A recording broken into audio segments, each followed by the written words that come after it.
Assalamualaikum warahmatullahi wabarakatuh.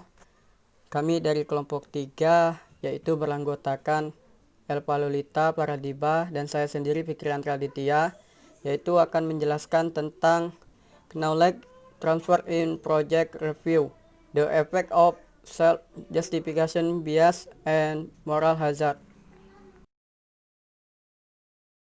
Baiklah, di sini saya akan menjelaskan apa itu pembenaran diri. Pembenaran diri adalah suatu perilaku yang bagaimana ketika seseorang menghadapi disonansi kognitif atau situasi di mana perilaku seseorang tidak sesuai dengan keyakinannya, orang tersebut cenderung membenarkan perilaku tersebut dan menyangkal umpan balik negatif yang terkait dengan perilaku tersebut. Self-justification teori dan eskalasi komitmen. Meskipun sejumlah teori yang berbeda telah digunakan untuk menjelaskan fenomena eskalasi komitmen, tetapi teori self-justification dipilih sebagai penjelasan paling relevan untuk eskalasi komitmen pada level pembuatan keputusan individu. Teori self-justification diperkenalkan pertama kali dalam konteks investasi modal oleh Steve. Teori ini menyatakan bahwa ketika manajer dihadapkan dengan kemunduran selama proyek, maka mereka akan menaikkan komitmennya dalam upaya untuk kembali ke proyek atau untuk mendemonstrasikan rasionalitas pokok dari sejumlah tindakan orisinal.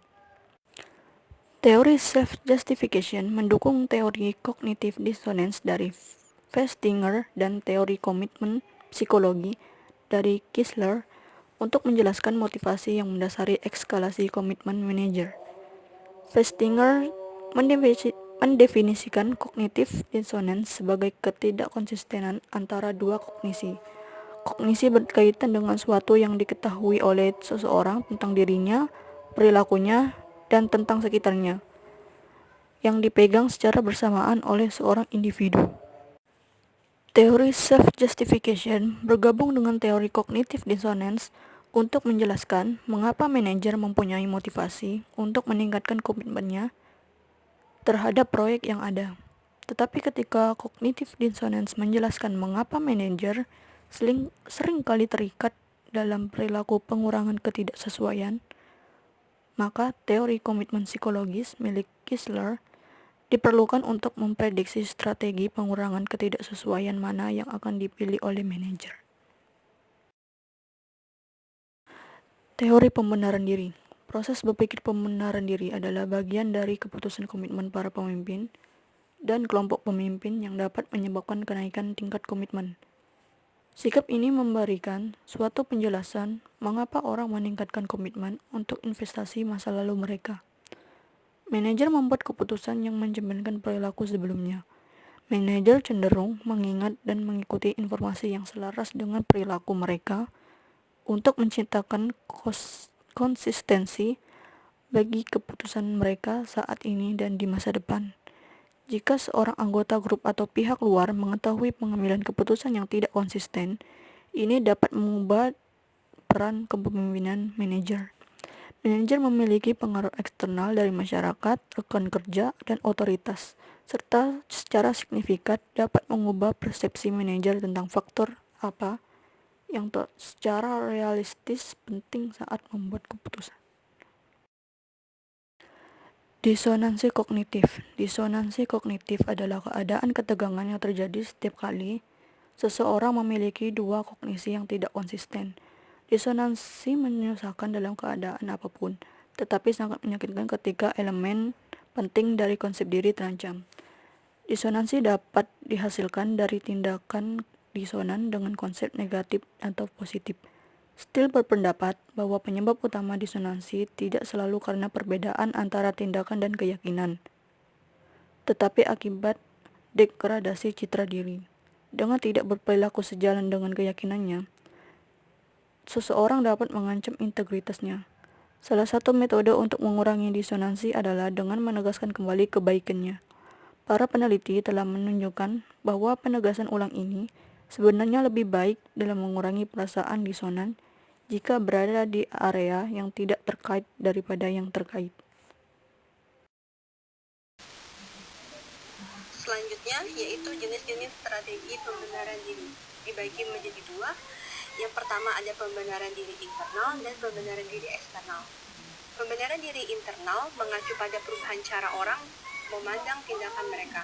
Ini bisa perubahan sikap, meremehkan konsekuensi negatif, atau penolakan konsekuensi negatif. Pembenaran diri internal mengacu membuat hasil negatif lebih dapat ditoleransi dan biasanya ditimbulkan oleh dinamika hedonistik. Sedangkan pembenaran diri eksternal mengacu pada penggunaan alasan eksternal untuk membenarkan tindakan seseorang. Alasannya bisa berupa pengalihan tanggung jawab pribadi, kurangnya pengendalian diri atau tekanan sosial. Pembenaran diri eksternal bertujuan untuk mengurangi tanggung jawab seseorang atau suatu perilaku dan biasanya ditimbulkan oleh disonansi moral. Selanjutnya yaitu pilihan moral. Pembenaran diri seringkali berperan ketika membahas mengapa individu membuat keputusan tidak bermoral. Untuk terus memandang diri mereka sendiri secara positif, individu mungkin merasionalisasi pengambilan keputusan yang tidak etis atau korup menggunakan strategi pembenaran diri yang disebutkan. Dalam studi Mills, terjadi pembenaran diri. Setelah setiap siswa memutuskan apakah akan menyontek atau tidak, mereka membenarkan keputusan ini untuk membuat diri mereka merasa baik. Untuk mengurangi disonansi kognitif mereka, siswa yang melakukan kecurangan mengubah pemikiran mereka tentang menyontek. Eksperimen ini menunjukkan potensi bahwa pembenaran diri tampaknya orang-orang mengambil bagian dalam perilaku yang tidak etis mungkin menjadi sedikit lebih menerima dan nyaman dengan tindakan mereka. Nah, kita akan ke teori prospek. Apa sih yang dimaksud dengan teori prospek? Teori prospek mengasumsikan bahwa kerugian dan keuntungan dinilai berbeda.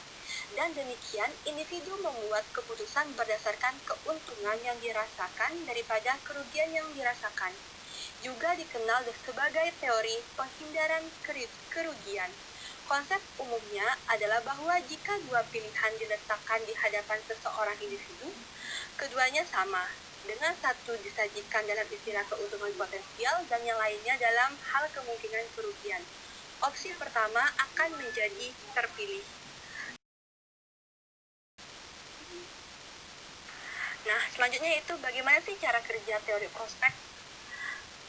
Teori ini dirumuskan pada tahun 1979 dan dikembangkan lebih lanjut pada tahun 1992 oleh Amos Tversky dan Daniel Kahneman.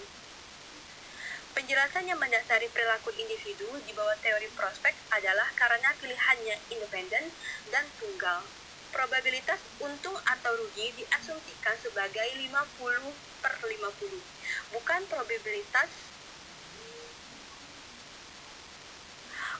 probabilitas yang sebenarnya disajikan. Pada dasarnya, probabilitas keuntungan secara umum dianggap lebih besar. Meskipun tidak ada perbedaan dalam keuntungan atau kerugian aktual dari produk tertentu. Teori prospek mengatakan investor akan memilih produk yang menawarkan keuntungan yang paling dirasakan.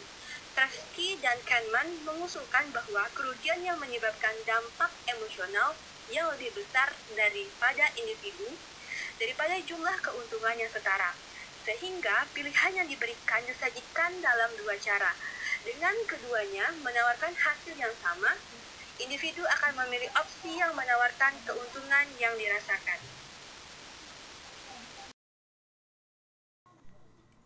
Baiklah, saya akan menjelaskan tentang tujuan teori prospek.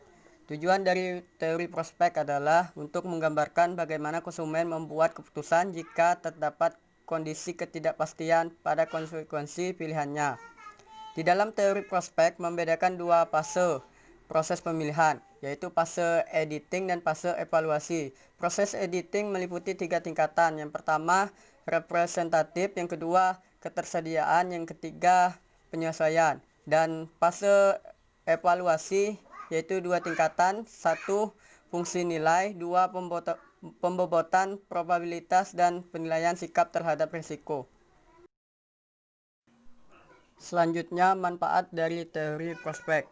Manfaat dari teori prospek itu tersendiri yaitu menggambarkan reaksi alami dan proses yang terlibat dalam pengambilan keputusan dalam situasi pengambilan risiko.